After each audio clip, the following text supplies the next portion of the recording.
More ransomware news from Florida. We talked last week. So amazing. I know. It's so amazing. We talked last week about Riviera Beach was Riviera Beach, yeah. yes, in Florida, right? And that was a relatively small community of 30,000. On June 10th, the computers of Lake City, Florida, population 12,000, ceased to function as malware encrypted their data after they were hit by a powerful ransomware attack that was named Triple Threat because it mixes three different methods of compromise.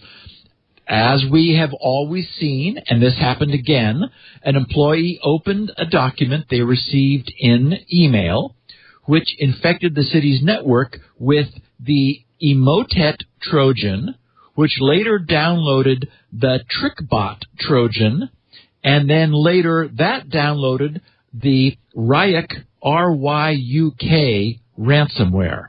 And Ryuk is something that we're going to be here, or maybe it's Ruck.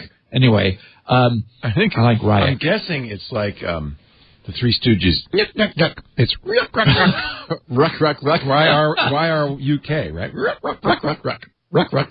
So the Ruck ransomware, but that's really nothing to ruck about. It is, although now in this case, these guys quickly detected the attack, disconnected the affected systems within minutes of the discovery that something was very wrong. But that, of course, all this stuff moves at the speed of light. So the malware was still able to infect systems controlling most of the city's landline, phones, and email systems, and, of course, lots of other ancillary systems. The landline, phones, and email being communications was, very much in everyone's face, which forced employees to revert to pen and paper in an attempt to continue working.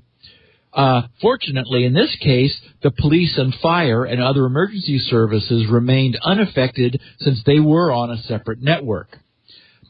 They didn't receive a demand for ransom immediately, and they were wondering whether it might have been because they quickly took the systems offline, thinking that maybe the bad guys didn't know they had been infected. But it turns out that wasn't the case. The request was received for ransom a week later by the Florida League of Cities, which is the insurance provider for the city of Lake City, which is the city that was infected. So to me, this represents... You're saying that the ransomware guys bypassed the middleman and went straight to the insurance company? Yes. Oh, my God. I know, which is a little chilling. Well, it's a spear phishing attack, right? These are targeted attacks. Yes. So this league, the Florida League of Cities, the insurance carrier, began negotiating with the attacker and agreed to pay 42 Bitcoin. At the time, Bitcoin has been jumping around a lot recently. It hit a peak at 13,000, but it just today dropped below 10. But at the time, it was 400,000. So, and I was interested to hear that the attacker sent the ransom demand to the city's insurance carrier. This suggests more sophistication than I had expected, but I think we need to recalibrate ourselves. Now get this. The city's information technology director, whose name is Brian Hawkins, said, quote, "Our systems are shut down, but there is no evidence to indicate any sensitive data has been compromised." Which would be, painting a happy face on this disaster. There's no evidence. Of course, again, he's the city's information technology director, Brian Hawkins. He's the guy responsible for this, then. We'll be coming back to him in a moment. He said all customer service payment data, such as credit card data, is stored off-site by third-party vendors and would not have been accessed by an attack like this on our network. However, with no proper backup to restore the data, Lake City was left with no option but to pay the ransom. Thus, the city's leadership approved the ransom payment last Monday. 42 bitcoins were paid last Tuesday, and the city's IT staff began decrypting files later the same day. So, pretty quick action, negotiated with the insurance carrier. The insurance carrier, in fact, I'm getting ahead of myself because I have here written down the show notes. Mayor Stephen Witt said that the administration made the decision to pay up after talking with the FBI, and when the FBI probably said, there's nothing we can do to help you. And so Stephen Witt said, okay, thank you. Next. The FBI standard recommendation is do not pay. But, in this case, I think you have to change your tune if you have no recourse. Because, normally they say don't pay for two reasons. It incents the bad guys. Well, believe me, we don't need to incent them anymore. And, right. And it often doesn't work because they may not have or give you the key. But I've been thinking about this. Something so highly publicized. Yes. You're going to get the key because the ransomware authors want you to think paying works. Yes. It may not if you're just a private individual, but if you're a city, I think you have a better shot at getting it back, don't you? Well, yes. And as we talked about last week when we looked at two previous instances, the Riviera Beach and one in, I think it was in Atlanta, the actual cost of not paying. Wait, it wasn't Riviera because they were the people who paid $600,000. Right. So it was two previous ones, didn't pay, and they were down for weeks and weeks. And the remediation cost was millions, many millions of dollars. So although no one wants to pay, it unfortunately. It actually ends up being the least expensive proposition. So in this case, for this city, their deductible was $10,000. So they paid $10,000. The insurance carrier paid the balance. And the city's IT director, Brian Hawkins, was fired. Thank you. So, thank you, yes. You nitwit. Yes, exactly. So we have 42 bitcoins this week, 65 the week before. So that's in the neighborhood of $1.3 million for these two cities. So this creates a dilemma. There's a third Florida city, by the way, Biscayne Beach, I think. Yep. Yeah. Just getting to it. Oh, good. All right. So attackers, here's the problem. Attackers have apparently found an interesting niche to It's a good attack. niche. It's a good niche. We, like individuals, smaller government municipalities apparently lack sufficient IT infrastructure to allow them to both protect from and recover from targeted attacks. But unlike individuals, they have much more important data at stake, as well as insurance, to take the short-term sting out of paying up. And they've got arguably much deeper pockets as well. So, okay, here's a test. I want everyone currently listening to this podcast to raise your hands if you think that, unless you're driving, if you think then raise that the a bad... finger. Okay, a finger, good. Yes, take a finger off the wheel. If you think that the bad guys have all the money they want and will now stop pestering deep-pocketed, well-insured, small municipalities with targeted attacks. They're going to retire. Okay, everybody got your hands up? Anybody? No? That's right. We're going to be seeing more of this. And, guess what? That's already happened. Since then, I was trying to, wrap up this story. I ruined it for you. News kept coming in. An even smaller village of 3,000 residents in Florida, Key Biscayne. was just yesterday hit. Officials reported, I guess it was earlier because we have yet another one. Officials reported a RUC ransomware infection last week, but they haven't decided yet if they want to pay the ransom demand. A special session of the Village Council of Key Biscayne was held last Friday night with a second session on Saturday to determine how to respond to the RUC ransomware attack on the village's systems. No answer yet. What's happened is, as a consequence of this now sort of ongoing series of high-profile attacks, is that the public and the media are beginning to turn negative on city officials who fail to secure networks and then to decide to pay hackers. Yeah, in fact, there's a term now, Riviera Beached. You've been Riviera Beached. That'll give you some idea. Yeah.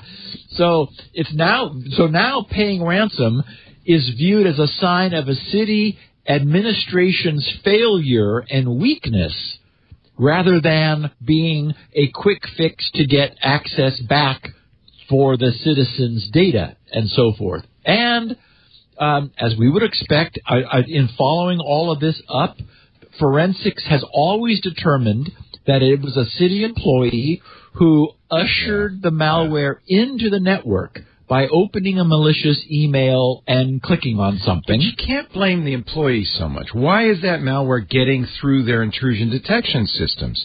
Why is it passing? Have they been trained? You can't completely blame the employee. This stuff's hard to spot. Yes. By the way, there's an update on this from Ars Technica. Okay. According to Ars, Riviera Beach, in addition to $600,000 they spent, will spend $1 million in remediation. So they're not done. Wow. And this morning, the Georgia Administrative Office of the Courts confirmed they've been hit by RUC. Yes, and in the show notes. Was it in the notes? And just as I was trying to wrap up the story, the state of Georgia's Judicial Council and Administrative Office of the Courts fell victim to a RUC ransomware attack. So it makes sense because these smaller cities, yes, they don't have budget, they have valuable information. Plus, I thought about this, it's probably easier to spearfish them because they all have public websites. So does the Georgia court, where you can go and find the name of the city manager, his email. You can find the name of the comptroller, her email. Very good point. So you don't have to do a lot of snooping around to get all you need. And you could probably generate email, like, for example, spoof the sender data of some employee to be their boss, because the managerial structure is also public knowledge. I mean, it's all public record. So you do some research and you generate very convincing-looking email, which you then send to an unwitting employee and say, hi, Betty, following up on our conversation recently, here's the data that I told you I would provide. You're the city manager and you send a note to the comptroller saying, this spreadsheet looks like the numbers are funny. Can you check it? That's all you have to say. Yep. And unfortunately, you still read news reports saying, watch out for email from people you don't know, which is exactly the wrong thing to watch out for. It's always from people you know. So their infrastructure is publicly available. They are insured, so they've got. And one wonders how long insurance is going to be making these payments before either the rates start to skyrocket or the insurance companies say, hey, we're not going to insure you against ransomware. You need to do training and you need to put systems in place and also, seriously be able to back up and recover yourself from this kind of problem. Yeah. It really is so there's my guess though is this is not the insurance company in this case. What did you say? It was the Florida state government's so maybe they called themselves the Association of Florida City Governments, something like that. It sounds like it's the governments themselves Florida League of Cities. Yeah. You're right. So it sounds like it's a private insurance pool that they all. That yes. Nevertheless, yeah, you don't really. How much is left? Wow. Yeah. Wow. This is, of course, and you know what? If you're the Petaluma City Council or the Irvine City Council, your fiduciary duty means you got to go ask your IT director. What's the situation now? See, there's something I wanted to ask you about this.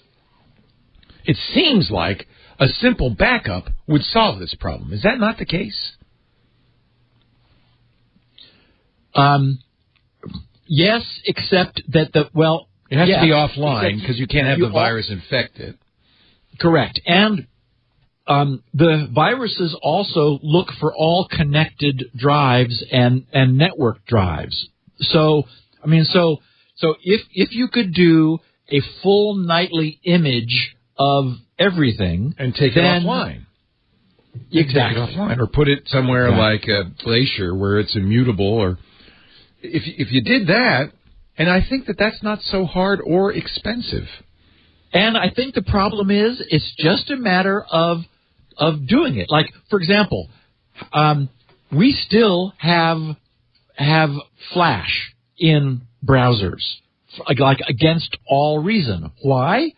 Well, because we've had it before. How long has it taken us to stop using old hashes and old ciphers?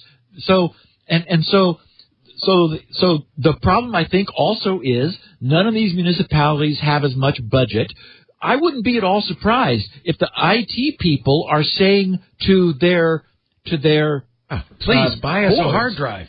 Please. Yes, like you. Like we need this much money in order, and I'm sure the city council says, we don't have it. I mean, we'd love to repave our roads, and we love to update our parking meters, and blah blah blah blah. I mean, so I'm sure it's just a matter of like the stuff is working. Yeah. And so, that's really what it is. By the way, user in our chat room just sent me a link to the Florida League of Cities Municipal Insurance Trust on the front page. Take our webinar on remediating and avoiding ransomware on the front page. And they're doing a webinar, but it's not till next week. So, preventing ransomware: tools, tips, techniques, and technologies. Lots of T's in there.